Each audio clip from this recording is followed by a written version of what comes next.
The voicemail was 11 seconds long. I've listened to it maybe 200 times since, and I can tell you that the pause before she speaks lasts exactly 3 seconds. That there's something rhythmic in the background, not mechanical, more like someone hitting a wall at intervals, and that her voice doesn't shake. That's the detail I keep returning to. Her voice doesn't shake. Ethan, it's me. I know you won't come. It's okay. I just wanted you to hear that it's okay. 11 seconds. Then the network died. I was in a Marriott in Columbus, Ohio, 312 miles from the house in Poignette, Wisconsin, where my sister Nora still lived. The house we grew up in. The house I hadn't set foot in since our mother's funeral 6 years earlier. When I told Nora that I needed distance, and she told me distance was just a word cowards used when they meant permission. She was right. I took the permission anyway.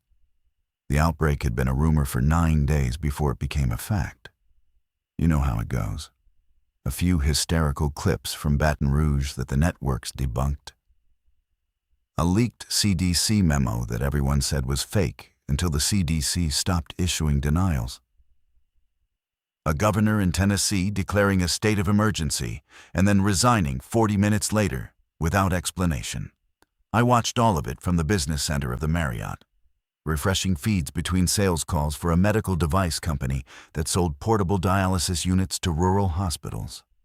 I sold machines that kept people alive.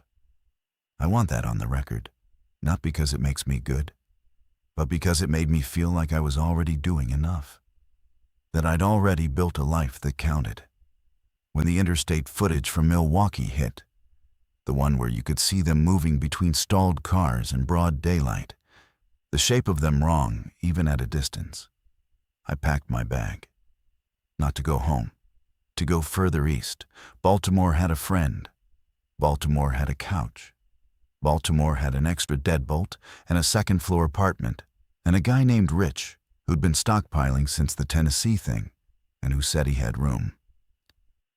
I made it 40 miles toward Baltimore before the voicemail came through. I know you won't come. It's okay. She didn't say help me. She didn't say I'm scared. She didn't bargain or plead or leave instructions. She just released me, preemptively. Like a doctor telling you the patient has already signed a DNR, so you don't have to feel bad about the math. Nora knew me, that's the thing. She knew me better than I wanted to be known, and the voicemail proved it. She called to forgive me for the thing I hadn't done yet, but was already doing. She called to say that the version of me she expected, the one who calculated distance and called it reason, was the version she'd made peace with. I pulled into a Sunoco station outside Zanesville. The pumps were still working, but the store was dark. A family was arguing beside a white Kia. A man holding a road atlas open like scripture, a woman clutching a child who was asleep or pretending to be. The man looked at me through my windshield, and I could see him measuring whether I was a resource or a threat. I looked away first. I sat there with the engine running and the voicemail playing on a loop, and I understood something clearly. I could drive to Baltimore and spend the rest of whatever was left, knowing that my sister's last message to me was a pardon I didn't deserve. Or I could turn the car around and try to become someone who didn't need one. I turned the car around. I want to tell you it felt brave. It didn't. It felt like jumping off a building because the building was on fire. The decision wasn't courage. It was just the other kind of fear. The one that lives in the stomach instead of the legs. I was more afraid of the voicemail than I was of what was happening to the world. That's not heroism.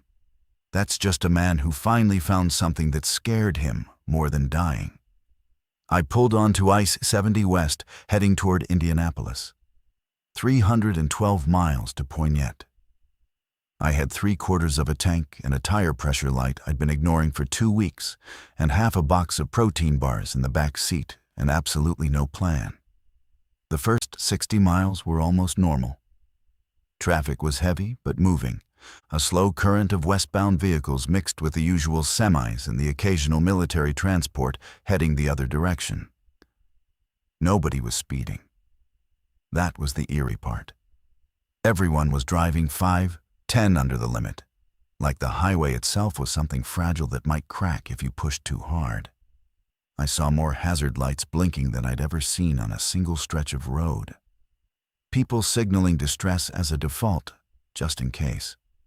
I passed a rest stop near Cambridge where someone had spray-painted "Dayton is gone" on the concrete wall of the restroom building. Below it, in smaller letters, "God does not sleep." I didn't stop. Not because I was smart, but because I didn't need gas yet, and the parking lot had too many cars and not enough movement. A place with that many vehicles should have had people visible. It didn't. That math was enough. I called Rich while I still had signal. He picked up on the first ring. "Tell me you're close." "I'm going back, Rich." A pause. I could hear him breathing through his nose the way he did when he was doing arithmetic he didn't like. "Back where?" "Wisconsin. My sister." "Your sister who you haven't talked to in—" "Yeah. Ethan. The corridor from Indy North is. I'm hearing it's not passable. Someone on the ham board said the National Guard set up a checkpoint outside Lafayette and they're turning people around. Everything north of there is—" "I know. You don't know. That's the point. You don't know what it's like up there." She left me a voicemail. So, people leave voicemails. That doesn't mean you can— She said it was okay that I wouldn't come. That's why I have to go. Rich went quiet. We'd been friends since college. He understood the logic of guilt, even if he thought it was stupid, which he did. "You're driving toward the thing everyone else is driving away from. You understand that." "Yeah." "And you want me to say what exactly? That it's the right call? Because it's not. Statistically, it's— I don't want you to say anything, I just wanted someone to know where I was headed. In case." He exhaled. Poynette, Wisconsin. Nora Reed. The house on Dunning Street. "You remember the address? You talked about her more than you think, man. You always talked about her like she was a problem you hadn't solved. I just figured you'd get around to it eventually." He paused. "Not like this." "Not like this," I agreed. "He told me to stay off the main highways once I cleared Indiana. He said someone on his network reported that the secondary roads through central Illinois were still open as of 6 hours ago, and that the infection— they were still calling it infection then, before the vocabulary simplified into something blunter— was concentrated along population corridors. Stay rural, stay moving, don't stop for anyone you don't know." "And Ethan?" "Yeah. If you get there and she's already— if it's too late, turn around. Don't stay for the guilt. Guilt doesn't keep anyone alive." I told him I would. We both knew I was lying. Signal dropped 14 minutes later, somewhere west of Columbus. I never spoke to Rich again. I don't know if he's alive. I think about him more than makes sense for someone I mostly knew through football Sundays and borrowed camping gear. But he's the last person who knew where I was going and why. And there's a weight to that, being the last known coordinate in someone else's awareness. I hope he's in that apartment with the deadbolt thrown and enough water to last until something changes. I hope he's not waiting for a call I'll never make. I saw my first one outside Indianapolis. I'd taken the I-70 exit toward I-65 north, and the interchange was a snarl, not gridlocked, but thick. Cars weaving between lanes with that desperate patience you see when everyone knows the rules are dissolving, but nobody wants to be the first to admit it. A Honda Civic had stalled sideways across the right lane, doors open, nobody inside. Traffic squeezed left and crawled past. I was in that crawl, maybe 15 feet from the Civic, when I saw her. A woman in a hospital gown, barefoot on the median strip. She was facing the traffic, standing in that slightly canted posture I'd seen in the Milwaukee footage. Head forward, shoulders misaligned, like the spine was obeying a different authority than the skull. She wasn't moving, just standing, watching the cars pass with an attention that didn't look like thought. Then a semi hit its air brakes 2 lanes over, and her head snapped toward the sound, with a speed that was wrong. Not fast the way a startled person is fast the way a mechanism is fast. Everything else about her was slack, arms loose, jaw slightly open. But that head movement was precision engineering. Nobody honked, nobody sped up.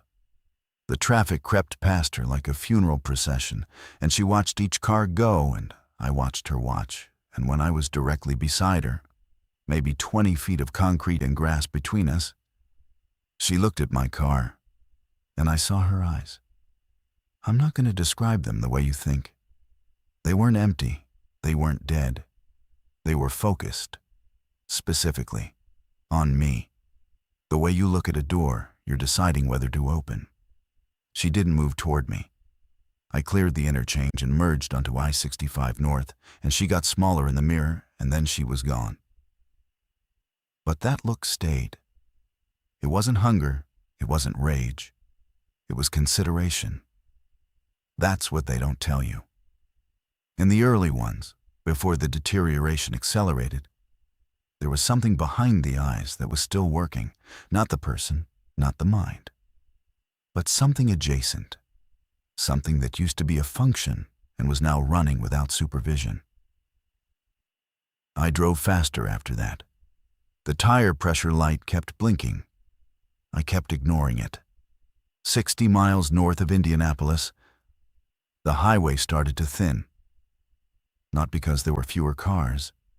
There were more, if anything, but because many of them were stopped, pulled to the shoulder, parked at odd angles in the grass, some with doors open and some sealed tight with shapes inside that might have been sleeping people or might not. I didn't slow down to check. I drove in the left lane and kept my eyes on the road ahead, and I told myself that each mile north was a mile closer to Nora and a mile further from the safe direction, and that these two facts were the same fact, and I had chosen it, and I would keep choosing it until I couldn't anymore. Rich was right about the checkpoint. I saw the lights outside Lebanon, military vehicles blocking the northbound lanes, soldiers in masks directing traffic into a turnaround. A line of cars stretched half a mile back. I pulled off 3 exits early and took county roads west, then north, cutting through farmland I couldn't name. The secondary roads were empty. That was worse. A highway full of scared people is still a highway. A 2-lane county road with corn on both sides and no other headlights, and your own engine, the only sound in the world. That's where the real fear lives. Not in the crowd, in the absence. I drove through the night. The county roads of central Indiana became the county roads of northern Indiana, became the county roads of southern Illinois, when I miscalculated a turn and drifted west. My phone was dead weight. No signal, no GPS.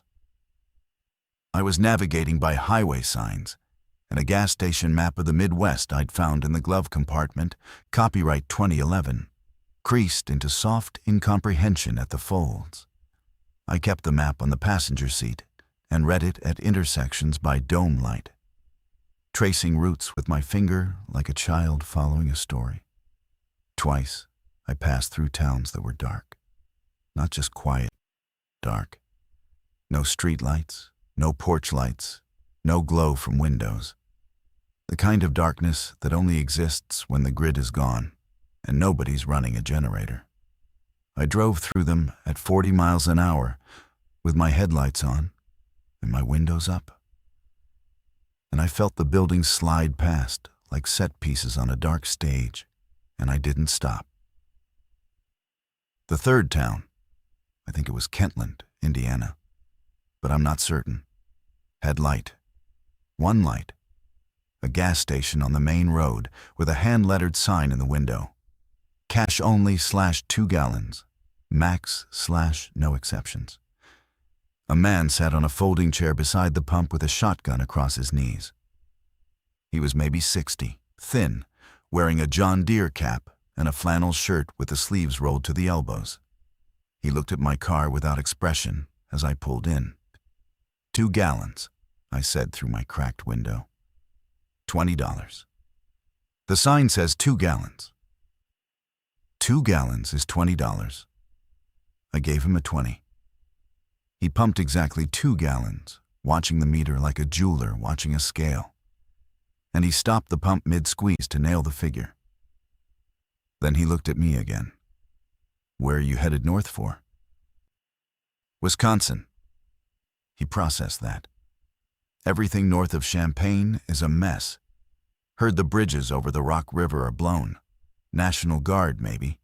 Maybe just people who didn't want traffic. Is there another way across? Used to fish a spot on the Kankakee where there's a low bridge, more of a farm crossing. County Road 400 East, north of Moments. Might still be there. Might not. Thank you. Don't thank me. I'm charging you 10 times what that gas is worth. He settled back in his chair. You got people up there? My sister.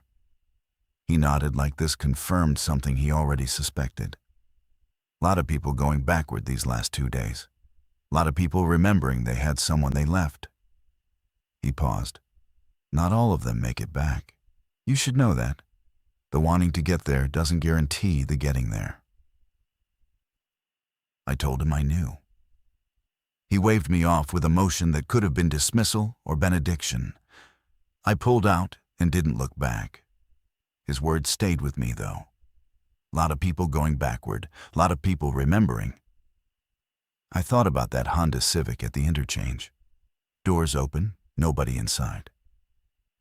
Had the driver been someone going backward? Had they gotten out because they couldn't get through, or because something had gotten in? Were they walking north right now through some dark cornfield, carrying nothing, driven by the same voicemail-shaped wound that drove me? I'd spent 6 years building a life that was specifically organized to avoid this feeling. The apartment in Columbus with no guest room. The job with the travel schedule that made holidays logistically impossible. The steady erosion of contact. Calls becoming texts, texts becoming silence. Silence becoming the foundation you built the next year on. I was good at distance. Professional grade. And now I was driving through the dark toward the one person I'd put the most distance between. And every mile I covered just made me more aware of how much distance was left. Not the miles. The other kind. The years of missed calls. The birthday I forgot when she turned 30. The time she sent me a photo of the house with new siding, and I replied, "Looks good," and didn't ask who helped her install it. 312 miles was the number on the map. The real distance was something the map couldn't measure. I found the farm crossing north of Moments at dawn. The old man's directions were better than my map. County Road 400 East ran straight through harvested soybean fields to a narrow concrete bridge over a river I assumed was the Kankakee. The bridge was intact, but barely. One lane, no railings. Water stains up the abutments from decades of spring floods. Someone had dragged a tractor to the north side and left it angled across the road, but there was enough room to squeeze past with inches to spare. On the north side, I found the first sign that the infection had moved faster than the news. A farmhouse sat maybe a quarter-mile from the bridge, white clapboard, red barn, the whole calendar photo set up. The barn door was open, and something had happened inside it. I could see the evidence from the road without stopping. Dark stains on the concrete apron. A wheelbarrow overturned. A boot lying on its side with something in it I chose not to identify. The house itself looked untouched. A wind chime moved on the porch, The incongruity of that. The gentle, decorative sound of a wind chime over a property where something had gone very wrong made me grip the steering wheel until my knuckles ached. I kept driving. I was getting good at that, at the specific muscular effort of not stopping. Every time I passed something that demanded human attention, a car in a ditch, a dog standing alone on a porch, a child's bicycle lying in a road like a question, I would feel the impulse to stop, and then I would feel the override engage. And the override always sounded like Nora's voice saying, "I know you won't come," and I would keep going. The irony was loud enough to hear. I was refusing to help strangers so I could get to the sister I'd refused to help for 6 years. I was using her as an excuse, the same way I'd used the job, the apartment, the distance. The only difference was the direction. Outside Gilman, Illinois, I nearly hit a man. He came out of a cornfield, not from between the rows, but through them, stalks breaking as he pushed sideways, and he stumbled onto the road 15 feet ahead of my bumper. I braked hard, and the car skidded on gravel and stopped 3 feet from him, and we stared at each other through the windshield. He was young, maybe 25. Wearing a Carhartt jacket and work boots, and he was bleeding from a cut on his forehead that had sent a curtain of red down the left side of his face. He was breathing hard, not infected. The breathing alone told me that. The infected didn't pant. They didn't exert. They moved at whatever pace they moved, and their breathing never changed. And that was one of the wrong things about them. He put his hands up, not in surrender. Invisible proof. Look, I'm me. I'm still me. I rolled down the window 2 inches. "Please," he said. "There's 4 of them in the field. They came from the grain elevator. Please. Get in, back seat, now." He ran around and got in, and I accelerated before his door was fully closed, and in the rear view, I saw them emerge from the corn. 4 figures. Moving with that wrong gait, that hip-first shuffle that covered more ground than it looked like it should. They didn't run. They didn't need to. They just followed, patient as water finding a path downhill. "Thank you," the kid said. He was shaking. The blood from his forehead was dripping onto my back seat, and I didn't care. Thank you. They came out of nowhere. I was just cutting through the field." "Are you bit?" No, I swear. I fell. Hit my head on a fence post. I'm not one of them, I swear." "Okay. What's your name?" Jamie Ostrowski." "I'm Ethan. Where were you going?" "Anywhere. Away. My family's in Champaign, but the roads are. I couldn't get through. Everything south of Rantoul is blocked. I'm going north. Wisconsin." He went quiet. In the mirror, I saw him weighing it. The wrong direction weighed against the warm car and the closed doors and the fact of being alive. "North is bad," he said. "I know. Like, really bad. Worse than here." "I know." He wiped blood from his eye. "Okay, north then." Jamie Ostrowski talked when he was scared, which meant Jamie Ostrowski talked constantly. In the 40 miles between Gilman and the Wisconsin border, I learned that he was a second-year electrician's apprentice, that his mother made the best pierogi in Champaign County, that he had a German shepherd named Biscuit, who he'd left with a neighbor when the evacuation order came, and that he felt worse about the dog than about almost anything else. "You think that's messed up?" he asked. "Feeling worse about the dog than about everything?" "No. My therapist would say I'm displacing, putting the smaller grief in front of the bigger one because the bigger one would kill me." "Sounds right."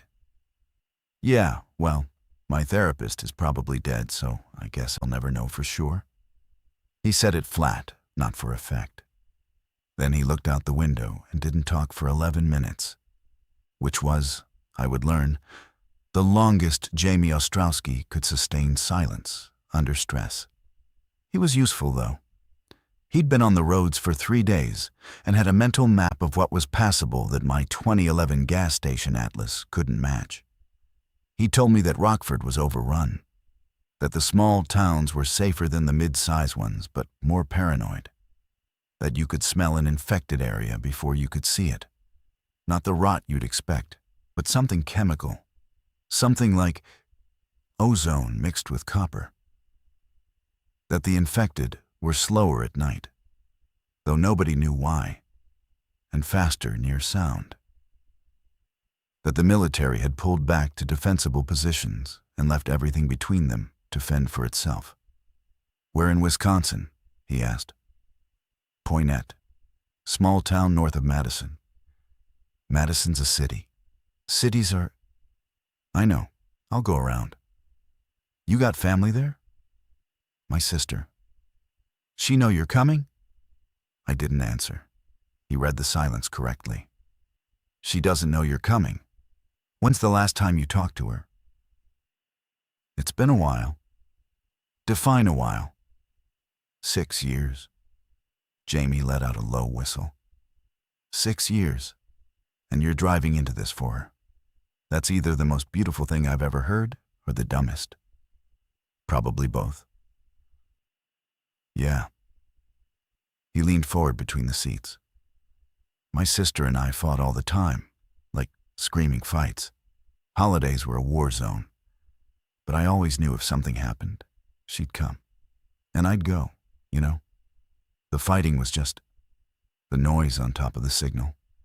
The signal was always there." I gripped the steering wheel. I wanted to tell him that my situation was different, that Nora and I hadn't fought. We'd just stopped. That the absence of noise was its own kind of signal, and the signal said I chose not to be here. And that choosing not to be somewhere for 6 years was a different animal than screaming across a Thanksgiving table.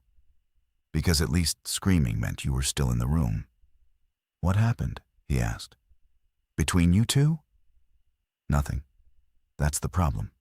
Nothing happened. I just left." "After what?" "Our mother died. I told Nora I needed space. She told me I was using space as an excuse. I proved her right by taking more of it." Jamie sat back. "And now you're eating 300 miles of apocalypse to say sorry." "Something like that." "That's not dumb," he said quietly. "That's the opposite of dumb. That's the first non-dumb thing I've heard anyone do since this started." I wanted to believe him. I wanted to believe that the direction of the car was evidence of something changed in me, that the voicemail had cracked open whatever calcified thing had let me walk away in the first place. But the truth was simpler and worse. I was driving toward Nora because her voice on that voicemail had made me feel known. And being known, really known, in the way only someone who grew up sleeping 10 feet from you can know you, was terrifying enough to be indistinguishable from love. And I had spent 6 years running from it.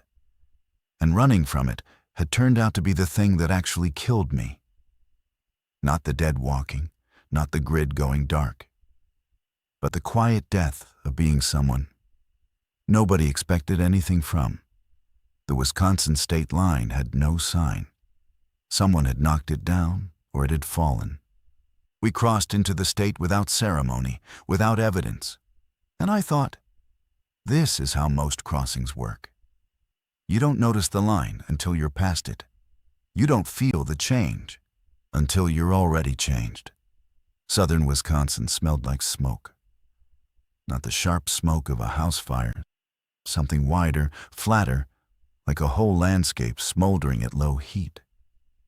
The sky had a yellow-gray quality that made noon look like late afternoon, and late afternoon look like the end of something.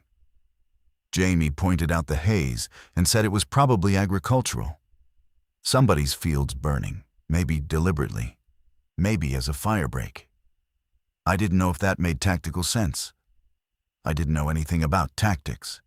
I knew how to sell dialysis machines, and how to avoid returning phone calls. Neither of these was proving useful.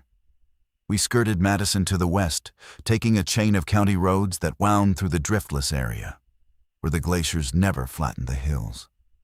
The landscape folded into ridges and valleys dense with hardwood. And for stretches of 10, 15 minutes, you could almost forget. The trees didn't know about the outbreak. The creeks ran their normal courses. A hawk circled above a pasture with the calm of something that existed entirely outside human consequence. Then we came around a bend and found the roadblock.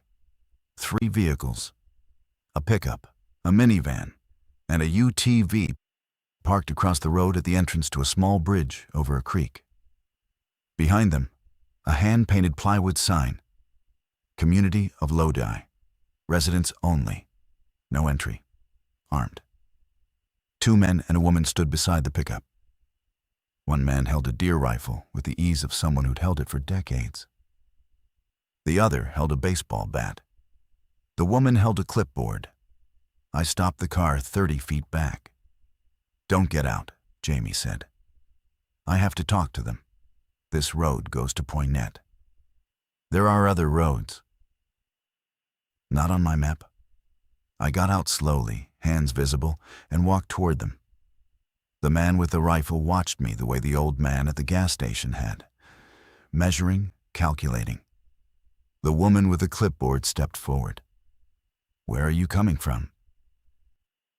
"Columbus, Ohio. I'm trying to get to Poinet. My sister lives there." "Poinet's 12 miles north. This road goes through Lodi. We're not letting anyone through Lodi." "I understand. Is there another route?" The woman glanced at the man with the rifle. Something passed between them.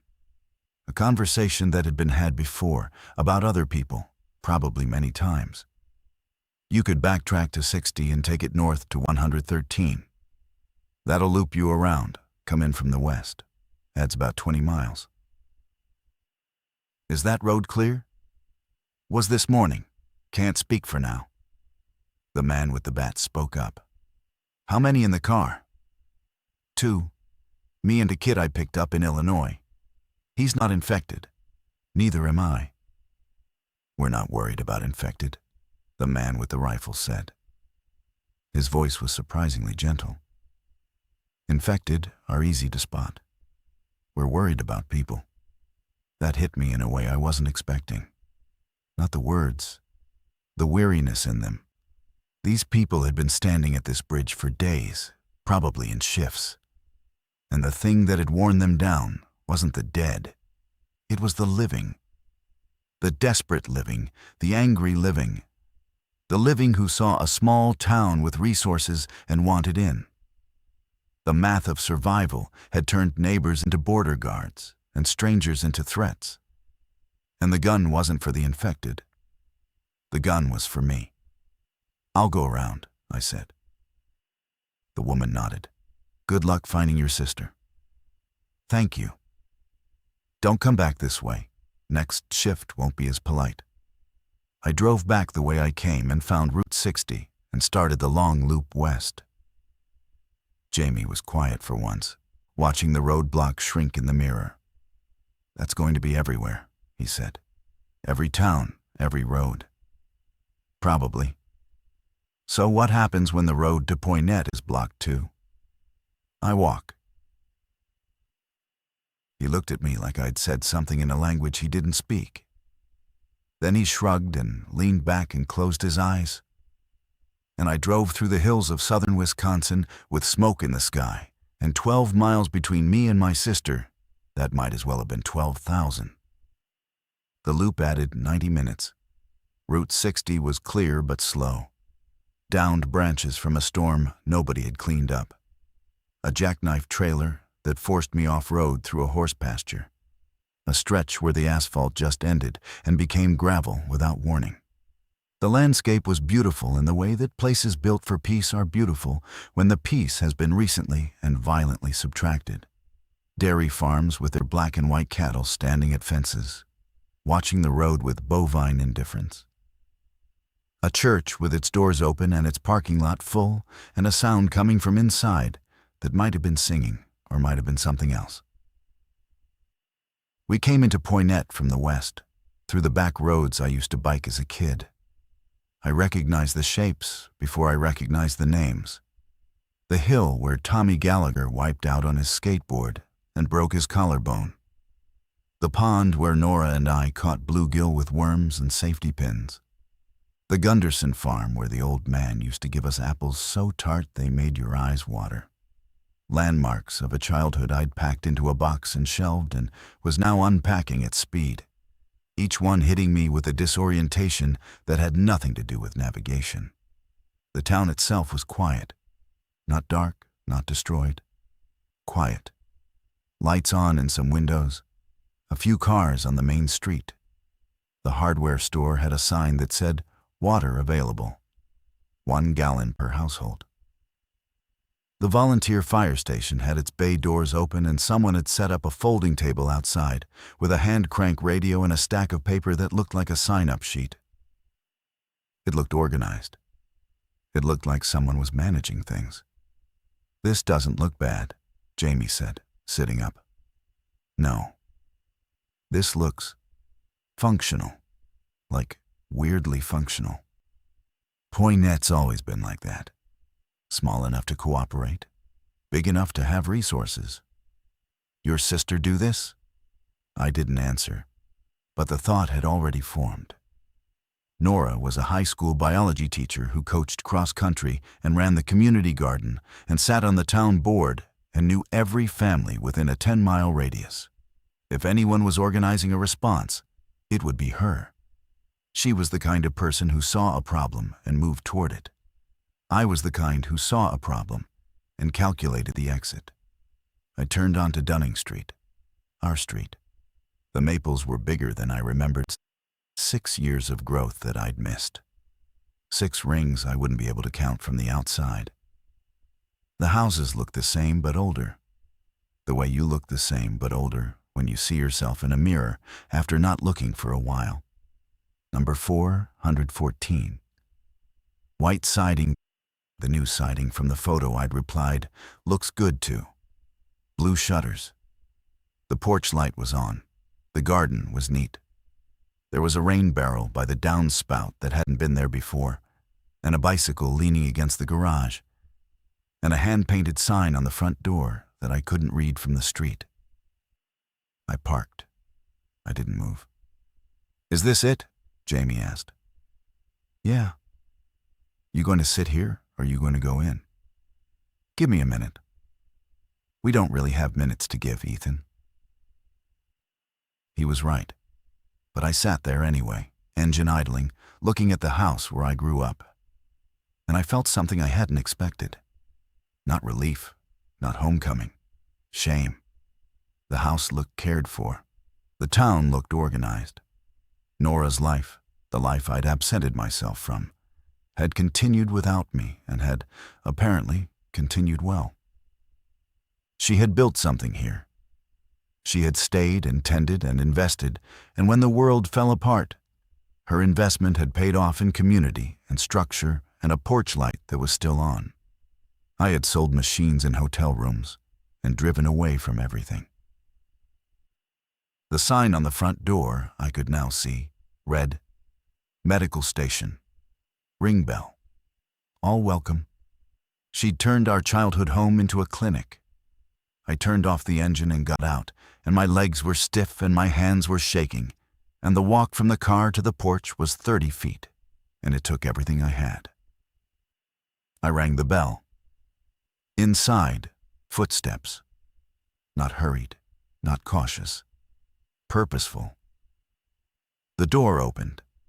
Nora stood in the doorway in surgical gloves and a flannel shirt with the sleeves pushed up and her hair pulled back in the same ponytail she'd worn since 8th grade. She was thinner than I remembered. There were lines around her eyes that hadn't been there at the funeral. She was holding a bottle of hydrogen peroxide in one hand and a clean rag in the other. And she looked at me the way you look at a car accident you drive past. Not surprised exactly, but caught between the impulse to stop and the impulse to keep going. She didn't say my name. She didn't step forward. She just looked at me, and I watched her face cycle through something complex and fast. Recognition. Something that might have been joy. Then a harder thing that sat on top of the joy and pressed it flat. "You came," she said. Not a question. Not a celebration. A fact stated with the precision of someone who had already processed multiple scenarios and had assigned this one a low probability. "I got your voicemail." That voicemail was meant to make you feel okay about not coming. "I know. It didn't work." A sound from inside. Someone coughing, then a murmur of voices. Nora glanced over her shoulder, then back at me. "I have 7 people inside, 2 families. One of them has a kid with asthma, and we're running low on albuterol. I've been awake for 31 hours. I don't have the bandwidth for a reunion." "Okay. Who's in the car?" "His name's Jamie, electrician from Champaign. Not infected, cut on his head." "Bring him in. I'll look at the cut." She stepped aside. Not a welcome. A triage decision. I was being admitted the same way anyone would be. No special status, no priority. The prodigal brother received with the same efficiency as a stranger with a head wound. I walked into my childhood home for the first time in 6 years, and it was different and the same, and the difference was what Nora had done with it. The living room was a supply depot. Shelves of canned food, water jugs, batteries, first aid supplies organized with a librarian's precision. The dining room table had been converted into a treatment station. Clean towels laid out, a blood pressure cuff, a stethoscope, bottles of antiseptic lined up by size. 2 families sat in what used to be the TV room. A man and woman with 2 kids huddled on the couch, and an older woman sitting alone in Dad's recliner, staring at nothing. Nora led Jamie to the dining room and started cleaning his cut without ceremony. Jamie winced and then started talking. And I watched Nora's face do the thing it always did when someone was talking at her, half listening, half somewhere else, her hands doing the real communication. I stood in the hallway between the kitchen and the living room, and I didn't know where to put myself. This was my house. These were my walls. That was the kitchen where Mom made coffee every morning at 5:15, and where Nora and I did homework at the table, and where I sat the night after the funeral, and I told Nora I needed distance, and she told me what distance really meant. But it wasn't my house anymore. It was Nora's. She'd transformed it from a place where a family used to live into a place that served whoever showed up. She'd taken the private and made it communal. She'd done the thing I was constitutionally incapable of doing. She'd opened the door, and I had just walked through it like I had a right to. I tried to be useful. That first night, I organized the kitchen supplies, sorted cans by type, checked expiration dates, inventoried the water. Jamie rewired a lamp that had been flickering, and then checked the circuit breaker panel, and reported that the house was running on a generator that Nora had somehow acquired and installed herself. He was impressed. So was I, though my impression was salted with the knowledge that she'd done it alone, because I wasn't there. The families in the TV room were the Kowalskis and Mrs. Bain. Tom and Rachel Kowalski had 2 kids, Lily and Marcus, ages 8 and 5. They'd come from a subdivision on the south side of town that had been breached 2 days ago. 3 infected had wandered in through an unfenced backyard, and the subdivision had unraveled in hours. Mrs. Bain was 71 and lived alone, and had walked to Nora's house in her slippers because, she said, she knew the biology teacher would know what to do. The kid with asthma was Lily, who sat on the couch with the careful stillness of a child who knew that breathing too fast was dangerous and was managing her own fear with a discipline that shamed every adult in the room.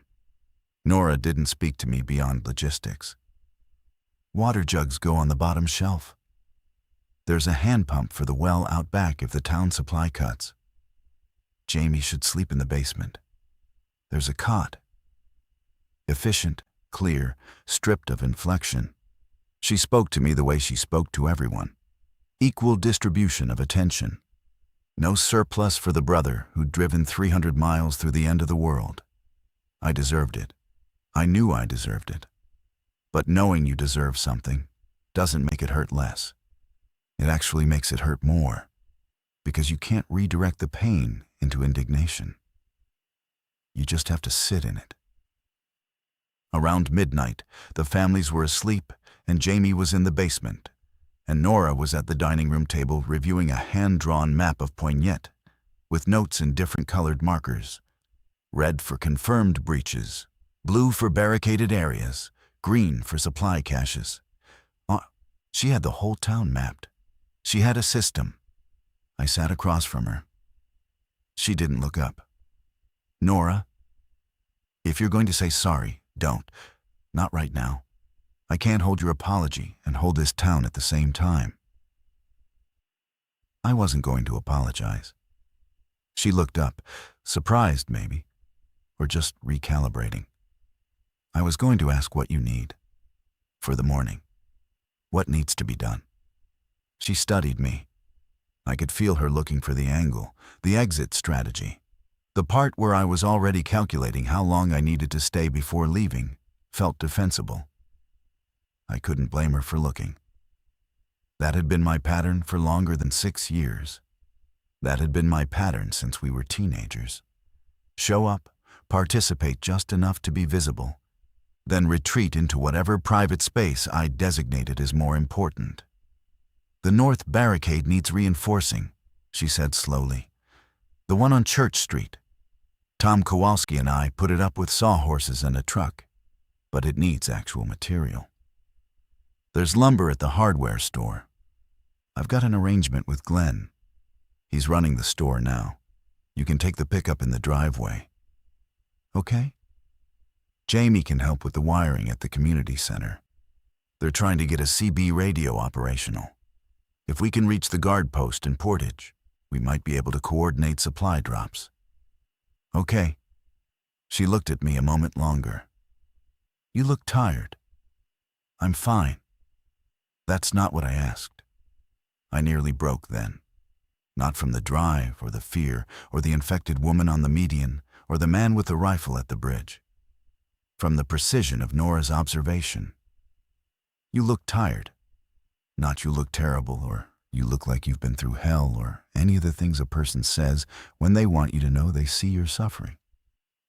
You look tired. Clinical, accurate. The same voice she used to tell Lily's parents that the albuterol would last another 3 days if they rationed.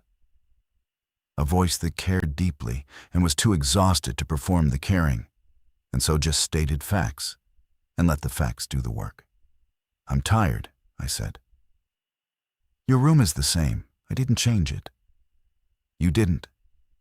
No, I didn't. I went upstairs. My room was the same. The twin bed with the blue quilt, the bookshelf with my high school paperbacks, the desk where I studied for the SATs, even the poster. A faded Radiohead print I'd bought at a show in Milwaukee when I was 17. She'd kept it all. She'd repainted the hallway and redone the kitchen and turned the living room into a supply depot and turned the dining room into a field hospital, and she'd left my room untouched. I want to say she did it because she was waiting for me. I want to say it was love, or hope, or faith. But the truth might be simpler. She left it because it didn't matter. It was a small room at the end of the hall that held nothing useful, and she had more important things to renovate. My room survived not out of sentiment, but out of irrelevance. I lay on the blue quilt and stared at the ceiling, and listened to the generator hum through the walls, and I thought, this is what it feels like to be in a place that didn't need you and doesn't need you now, and you came anyway, and the coming doesn't change the math. Morning started at 5. Nora was already awake. I doubt she'd slept. She had coffee made from a propane camping stove, and she handed me a cup without comment, and I drank it standing in the kitchen, and it was the best coffee I'd ever had. Not because it was good, but because someone had made it in a house that was under siege, and handed it to me like I belonged there. I took the pickup to the hardware store. Glenn turned out to be a large, mostly silent man, with a beard and a prosthetic left hand who gave me lumber and nails and a handsaw without asking for payment. "For Nora," he said, and that was apparently all the currency required. Her name was legal tender in this town. She'd built a credit line out of years of showing up. At the North Barricade, I met the two other people who were helping defend Church Street. Deb Olson, a retired postal carrier with forearms like rope, and her son Carter, who was 19 and looked 14 and carried a compound bow with the awkward competence of someone who'd learned to hunt from YouTube videos. The barricade was a joke. 2 sawhorses, a truck parked sideways, and some police tape someone had found. Past it, Church Street ran straight north for a quarter mile before curving into farmland. And in the distance, at the tree line, I could see movement, not definite, not identifiable. Just shapes at the edge of resolution, drifting between the trees with that slow, lateral movement that meant infected. "They've been out there since Tuesday," Deb said. "Usually 4 or 5, sometimes more at night. They don't come down the road, not yet, but they're closer than they were." "Why aren't they coming?" "Don't know. Wind, maybe. Sound carries different depending on the wind. Or maybe they're waiting for something. They do that, you know. Wait. Like they're listening for a signal." We spent the morning building a proper barricade. 2 layers of lumber nailed into an X-frame, anchored with sandbags Carter filled from the volleyball pit at the elementary school. It wasn't military grade. It wouldn't stop a vehicle or a determined crowd. But it would slow down anything that moved at walking speed. And for now, walking speed was the threat. Carter talked while we worked. He told me about the first breach, a man named Bill Hendricks, who'd been bitten while checking his cattle and walked into the grocery store before anyone knew what a bite meant. 3 people were infected before Nora recognized the symptoms from the CDC alerts she'd been monitoring on her ham radio. She'd organized the quarantine, the barricades, the supply rationing. She'd done it in 48 hours, with no authority beyond the fact that she was the person who showed up with a plan when everyone else was still trying to understand the question. "Your sister's kind of running this town," Carter said. "That doesn't surprise me." "Does it bother you?" I stopped hammering. "Why would it bother me?" He shrugged with the transparency of someone too young to have learned tact. "I don't know. My mom says you left a long time ago. People who leave usually don't love finding out that things work better without them." Deb swatted the back of his head. Manners. "It's fine," I said. "He's right." Carter looked at me with something between respect and confusion. I went back to hammering. In the tree line, the shapes continued their slow patrol. And I thought about what Deb had said, that they were waiting for a signal. I wondered what signal. I wondered if it was the same thing that had drawn me back. Some frequency below language, below thought, that said, "Come closer, it's time." 3 days passed. I reinforced the barricade. I hauled water. I sorted supplies. I drove the pickup to outlying farms and checked on residents who hadn't come into town. Some were fine, armed, stocked, choosing isolation. Some were gone, houses empty, doors open. That particular stillness that meant either evacuation or something worse. One farm, the Gunderson place, where the old man used to give us apples, had a note pinned to the door. "Went to daughters in Eau Claire. God bless." The handwriting was shaky and the pin was rusting. And I hoped he'd made it. and knew the hoping was all I could do. Nora and I moved around each other like objects in orbit, close enough to feel the gravity, far enough to avoid collision. She assigned me tasks. I completed them. She acknowledged the completion with a nod or a brief good and moved on. We didn't eat together. We didn't sit together. We didn't have the conversation that the 300-mile drive was supposed to enable. Because the conversation required a kind of stillness that the situation didn't allow, and Nora wouldn't manufacture. On the third night, the infected at the tree line came closer. I was on watch. Nora had established a rotation, and I saw them emerge from the trees just after dark. Not 4 or 5, 12, maybe 15. They came down Church Street in a loose cluster, not organized, not a charge, just a drift, like leaves moving in a current. They stopped 100 yards from the barricade and stood there. I could hear them, not moaning, not growling, but breathing. A collective respiration that sounded like wind through a pipe organ. Each one slightly off from the others, the accumulation creating a sound that was almost musical and deeply wrong. I radioed Deb. She was at the south barricade. She radioed Carter. He came running with his bow and a flashlight. "Don't use the light," I said. "I can't shoot what I can't see." "Don't shoot either. Not yet. They're not moving." We watched them. 15 shapes in the dark, standing in the road, breathing. Carter's hands shook on the bow.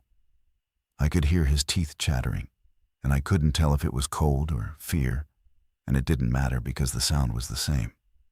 Then they turned. All of them, not simultaneously. In a wave, starting from the left side and rippling across. Like a flock of birds changing direction, like a school of fish. Some shared impulse passing through them. They turned and walked back toward the tree line and disappeared into the dark, and the road was empty. Carter exhaled so hard, he almost sobbed. "What was that?" he whispered. "I don't know. They just looked at us and left." "Yeah." "Why?" I didn't have an answer. But I thought about it for hours afterward, standing at the barricade in the cold. And the only explanation that made sense was the one I least wanted to believe. They weren't ready yet. They were measuring. The same way the woman on the median outside Indianapolis had measured me through the windshield. That look of consideration, of evaluation. They were deciding when, not whether. The visit was reconnaissance. I told Nora in the morning. She listened without expression, then added a red circle to her map at the north end of Church Street and wrote 15+/nightfall/retreated/reason unknown. "We need more people on the North Watch," I said. "We don't have more people. We have 43 residents, 11 of whom are under 15 and 8 of whom are over 70. That leaves 24 functional adults, and half of them are already on rotation for water, food, or medical. So we're exposed. We've been exposed since day one. The barricades aren't walls, they're gestures. They say we're here and we're organized, and maybe that's enough to make the calculus unfavorable, but if they come in numbers..." She stopped. She didn't finish the sentence. She didn't need to. "We should think about evacuation routes," I said. "I've thought about them. There's a file in the kitchen drawer labeled contingency. Routes, destinations, vehicle assignments. I wrote it on day 2. Of course she had. Nora had always been the one who planned for the thing you didn't want to plan for. The tornado kit in the basement, the fire extinguisher in the kitchen, the folder of insurance documents in the fireproof safe. She planned for catastrophe the way other people planned for vacation. Meticulously, practically, without drama. "Can I see it?" She opened the drawer and handed me the folder. It was thorough. 3 routes out of town. South, west, and northeast. Vehicle assignments for every household. a priority list for supplies, a chain of command if she was incapacitated. My name wasn't on any of it, not because she'd excluded me, because I hadn't existed in her planning when she wrote it. I was a variable she hadn't accounted for, because why would she? Add me wherever I'm useful, I said, handing it back. She took the folder and looked at me, and for the first time since I'd arrived, something in her face shifted. Not softened, shifted. Like a lens adjusting, bringing something blurry into focus. Okay, she said. And she wrote my name at the bottom of the North Barricade roster. It was nothing. A name on a list. But it was the first time in 6 years I'd been included in something of Nora's. And the feeling that produced was so disproportionate to the act that I had to turn away so she wouldn't see what it did to my face. On the 5th day, the northern group came back. Not 15 this time, closer to 40. They emerged at dusk and came down Church Street and stopped at the same distance and stood there, breathing. And this time, they didn't leave. Carter saw them first. He radioed me and I radioed Nora, and within 20 minutes, we had everyone who could stand at the barricade. 11 adults with whatever they could carry. Glenn had a hunting rifle. Deb had a shotgun. Tom Kowalski had an axe. The rest had tools, bats, kitchen knives. We looked like what we were, a small town holding a line with whatever was at hand. Nora arrived last. She walked up to the barricade and looked through the gap in the lumber at the shapes in the road, and her face did something I'd never seen it do. It went still. Not the controlled stillness of someone managing a crisis. The deep stillness of someone encountering something that exceeded their planning. 40 at least, she said quietly. Closer to 50, Glenn said. The barricade won't hold. No. She stood there. I watched her processing, running the numbers, the routes, the contingencies. I could see the folder in her mind, the 3 evacuation routes, the vehicle assignments. I could see her preparing to give the order to abandon the town she'd spent 5 days saving. Nora, I said, don't give that order yet. Why not? Because they're not moving. Same as last time. They came and they stopped and they're waiting. Waiting for what? I don't know. But if we run now, we lose everything you built here. The supplies, the structure, the shelter. We become refugees. If we stay and they charge, we become dead. What if there's a third option? She looked at me, not with hope. Nora didn't deal in hope. She dealt in options. She was waiting for one that made sense. The generator, I said. How loud is it? Loud. Why? Deb said they respond to sound. They orient toward it. What if we move the sound? Jamie had been standing behind us, listening. He stepped forward. I can rig a delayed start on the generator. Timer-based. Move it to the Gunderson farm. That's a mile north. When it kicks on, it'll be the loudest thing in the area. Nora was already thinking it through.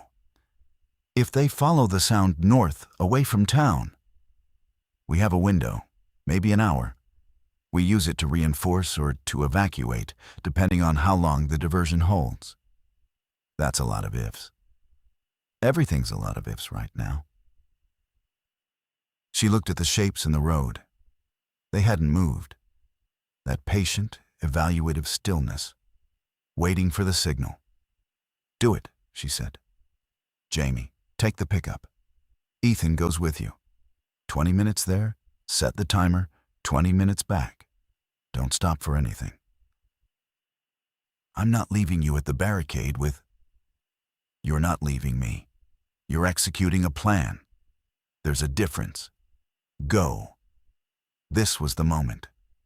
Not the moment I'd imagined on the drive. The dramatic rescue, the brother arriving to save the sister who couldn't save herself. This was Nora. giving me an order that served the community, trusting me to execute it and come back. Not trusting me because I'd earned it. Trusting me because the situation required it, and she didn't have the luxury of holding a grudge. Jamie and I loaded the generator into the truck bed. The infected watched us from the road. 50 shapes in the dark, silent, oriented toward the barricade. We drove out through the south route, circled wide, and approached the Gunderson farm from the west. The farmhouse was empty, the note still pinned to the door. We set the generator on the porch, and Jamie worked on the timer with a penlight clenched in his teeth, connecting wires with hands that were steady despite everything. 45 minutes, he said. That's the best I can do with what I've got. It'll run for about 3 hours before the fuel runs out. That's enough. We drove back. The town was dark. Nora had ordered all lights off, all sound minimized. We parked and ran to the barricade. The infected were still there, still waiting. 45 minutes. We stood in the dark and waited with them. Then, from the north, the generator kicked on. Even a mile away, we could hear it. That mechanical cough and rumble, unmistakable in the silence. And something happened to the group on Church Street. A ripple. Not the wave turn of before. Something more urgent. Heads lifting, bodies shifting orientation. The collective breathing, changing pitch, quickening. They turned. Not all at once, not in a wave. In fragments. Clusters breaking off and moving north, then more, until the road emptied in a ragged procession. 50 shapes shuffling toward the sound of a machine running on a dead man's porch in the dark. Carter let out a breath that was almost a laugh. It worked. It worked for now, Nora said. We have hours, not days. Start the reinforcement plan.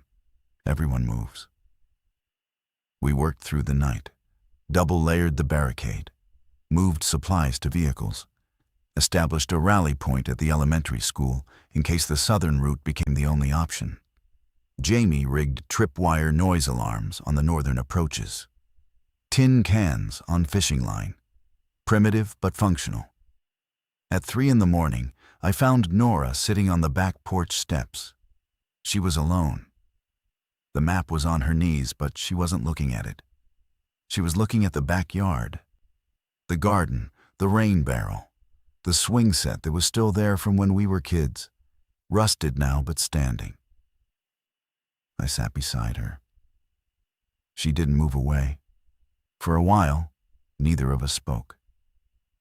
The silence between us wasn't the heavy, accusatory silence of the first days.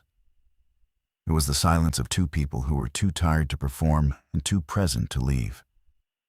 I didn't come to rescue you, I said. I know. I came because your voicemail made me realize that you'd already given up on me. And that giving up on me was the rational thing to do. And that I didn't want to be the person it was rational to give up on. She was quiet for a long time. When she spoke, her voice was different. Not softer, but less guarded. Like she'd moved a piece of furniture away from a door she'd kept blocked. I didn't give up on you. I gave up on waiting. There's a difference. Is there? Yes. Giving up on you would mean deciding you were incapable of coming back. I never thought that. I just decided I couldn't put my life on hold for the possibility. So I built the garden and the clinic and the barricades and the rationing system, and I built a life that didn't have a U-shaped hole in it. Not because the hole wasn't there, because I filled it with other things. And now I'm here. And now you're here. And honestly, I don't know where you fit. The hole's been filled. The life works. This town works. Or it did until 5 days ago. You showing up in the middle of an apocalypse doesn't undo 6 years of absence. It doesn't prove anything except that you're capable of driving a long distance under pressure, which, frankly, I already knew. You were always good at the dramatic gesture. It was the ordinary ones you couldn't manage. The Tuesday phone call, the birthday card, showing up for Thanksgiving even when you didn't feel like it. Every word was accurate. Every word was a nail I'd driven myself, and she was just pointing at the wall I'd built. "So, what do?" I asked. "You stay, not for a night, not for a week, not until the crisis passes and you can tell yourself you did your part. You stay for the boring work, the water hauling and the supply counting and the barricade checks at 4 a.m. when nobody's watching and there's no story to tell about it later. You stay for the part that doesn't feel like rescue. You stay for the ordinary. I don't know how to do that. I know you don't. That's why it matters." We sat on the steps. The swing set creaked in a wind I couldn't feel. Somewhere north, the generator was still running, and the infected were still following its sound, and the diversion was holding.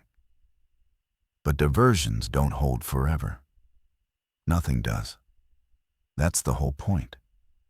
The things that last are the things someone maintains, day after day, without an audience, without credit, without the adrenaline of emergency to make the effort feel meaningful. Nora had been doing that for 6 years. For her whole life, really. Maintaining, tending, staying.